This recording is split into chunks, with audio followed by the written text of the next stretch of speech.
like teya nituntumanyisa hina hiyashatuka ubu yanazara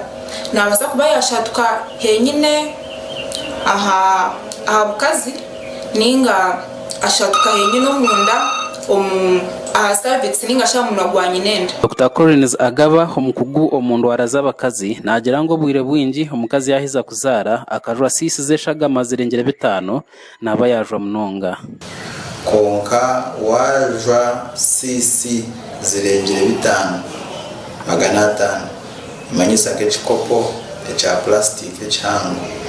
sisi magana 5 wakirenza omazire kuzara cyo kusindika kurungi naba waje munonga ninga ko washemezebwa waje ebikopo bibiri twijire twatandika no kureba nti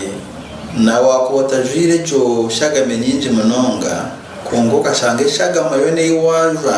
nebasa kuteko mukabi nobyo kweri sisi bina bishatu kongoka shanga urido kuza kuzara yeshagama wotajine kurungi ukashanga ntakacha kuwaza kakuteko mukabi kakuteko mumberambi nabyo ntantugira ngo waza munonga okusena wazara kuja munongo mbachara no kushanga ngo omukazi immediately after birth ingashi yahiza kuzara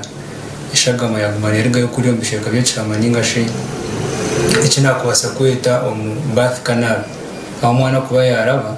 atacheza yaweza kushobora mwana bamwihamo atokari omukazi yaguma najo munonga ikituru kweta excessive bleeding after childbirth ningashi postpartum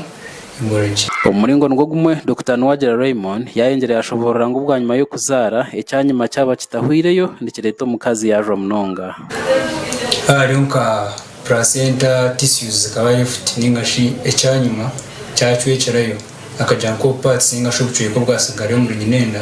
nasho cyasa kwetera omukazi yagumana bleeding ngashe yagumana abakuguni bashobora ngo omukazi yaba inenda ashemere kukebeze mirundi 8 kandi ariye n'ebikuriye birimo vitamin hamwe n'obujumo bwa folic acid. Hariho kubakweta oxytocin ubwo no gwishikato ntukuhereza twashanga omukazi yanajo munonga umutambira gukora cyo kujo munonga. Obwa kabiri twineho obundo butukweta misoprostol